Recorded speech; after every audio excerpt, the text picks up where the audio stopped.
Alright, bro amigos, welcome to another episode of FEC Friday. And yes, you can hear the bells and ding-dongs and all the other stuff in the background.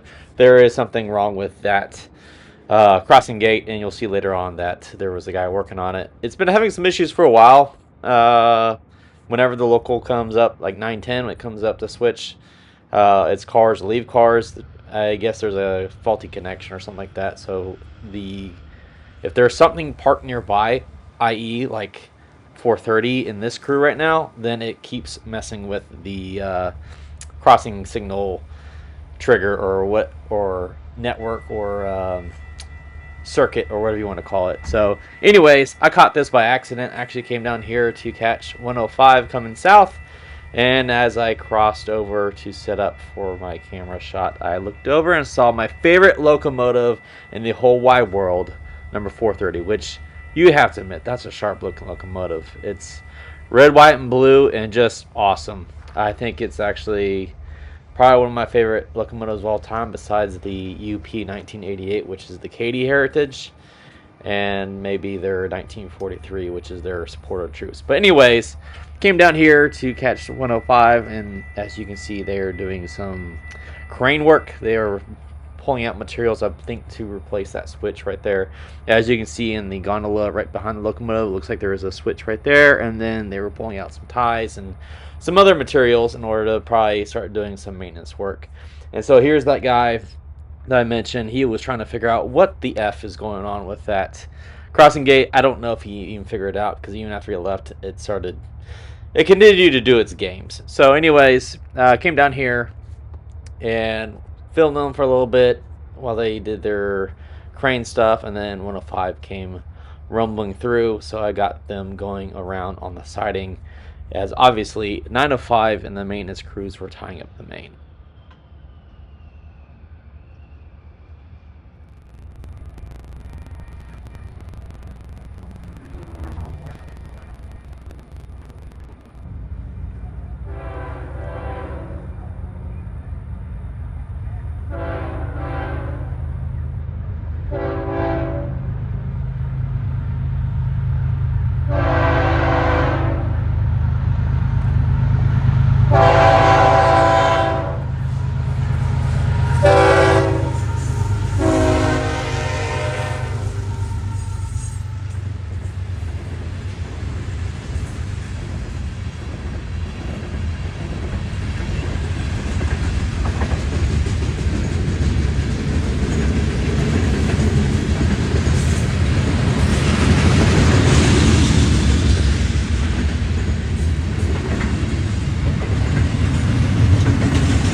Once 105 cleared the work zone, the crews of the maintenance away department, as well as the crane operators, went back to extricating or extraditing or removing the stuff from the gondolas and getting all their materials together in one spot so that they could efficiently and completely get their projects done. Unfortunately, I did not have the time to stick around and watch this all and film it all. I had obligations such as picking up my daughter from daycare. Unfortunately, you can't just drop them off and leave them there forever. You have to eventually pick them back up. And I'm just kidding. I do love my daughter. But anyways, they were out there for quite a while, enough that if you watch Northeast Florida Railfan Productions, he actually caught that train on this return trip, and it was well after dark by the time they were returning to Jacksonville. So go, if you want to see that, go check out his page. He is an up-and-coming train YouTuber like all the rest of us. So go check him out, give him some love. But anyways, I did finally catch the one job that I've been trying to catch for months, and that is the Bayard Industrial Twig Job. And no, I'm not misspeaking. Yes, I do call it the Industrial Twig because, you know, a lot of places they call them branch lines. However, I think this is too small to be a branch line. And what's smaller than a branch? A twig. Tree nomenclature. You're welcome. Anyways, I did finally catch this job. As you can see, he already put the reefer in the building, so I didn't catch that. But I got everything else, so now you get the vibe. You're welcome.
So with services on the Bayard Twig line completed for the day, the crew now heads back out to the main in order to sort the cars, run around the train, and take them back to Bowden. However, I would then head south towards St. Augustine, where I was planning to catch the morning northbounds 202 and 204. However, on the way down there, I ended up catching one of them. I don't know which one it was. I think the first one I caught was 204. Unfortunately, neither of them had the Tropicana reefer cars on the front, and that's usually how I can tell 204. And today they both looked exactly the same to me. So I believe the first one is 204. I know one of y'all who is more of an expert than I am will let me know if I was correct or not. And then I ended up sitting by the San Sebastian River Bridge, and I caught not only the other one, which I believe would be 202, and then I ended up catching down to 5 with the beautiful Veterans unit.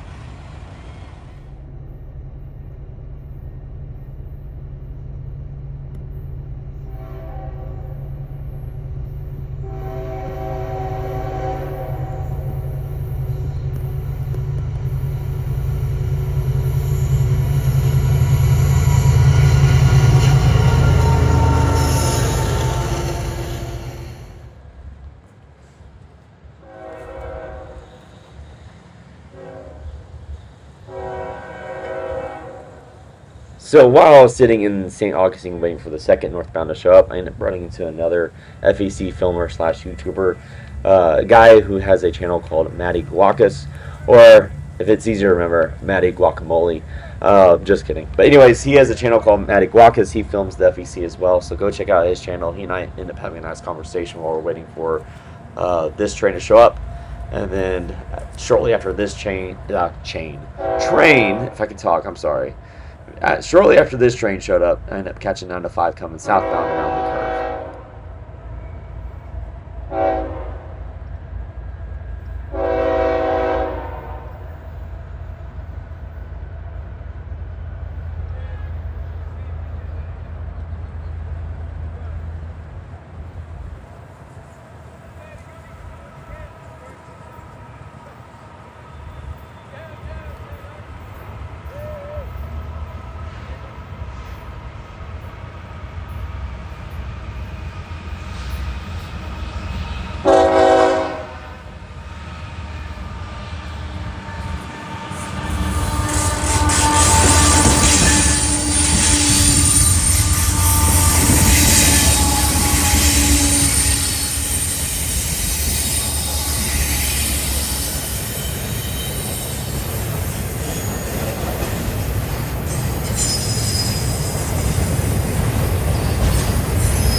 So 9 to 5 would not be serving the Wilbur Wright Industrial Lead today. It would actually be right on past it and head south towards the south end of St. Augustine and Bunnell.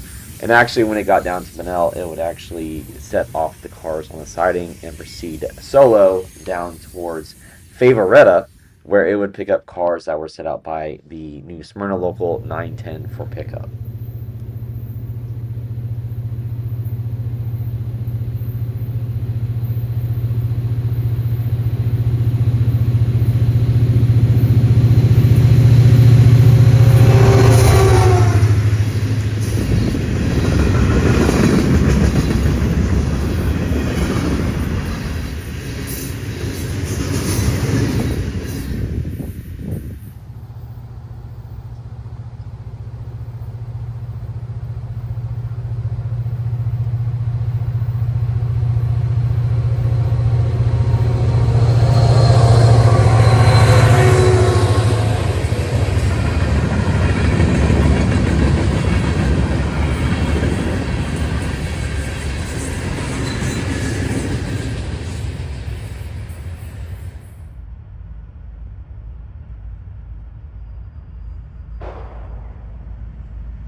So while I was waiting for 905 to return with the pickups from 910, I noticed that the FEC had done other maintenance work as well.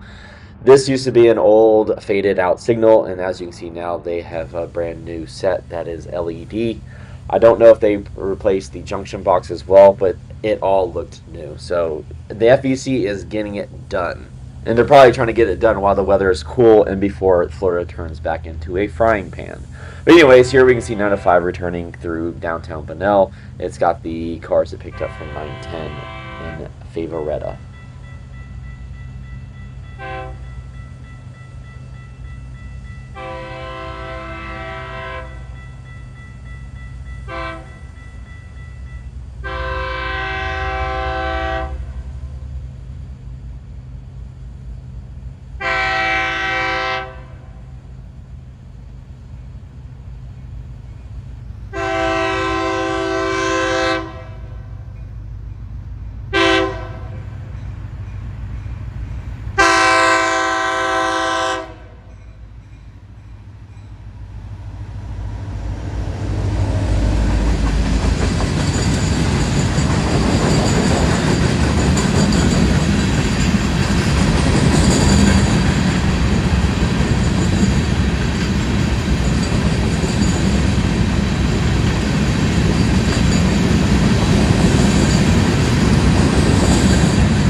So the next morning, I end up waking up and seeing a comment from Northeast Florida Railfan Productions about a potential FRA train coming southbound from Jacksonville.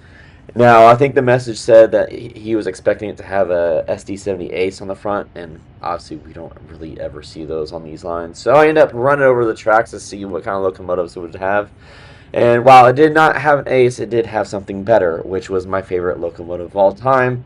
And if you haven't watched any of my other videos, it's the SD40-2. It is the GOAT. It will always be my favorite locomotive because it's just look at the profile. It is freaking gorgeous. It's got porches. You can put a grill on there. You can put a cooler on there. You can have rocking chairs. You can probably even put a hammock and still have plenty of space for your family. So that's why the SD40-2 is the GOAT.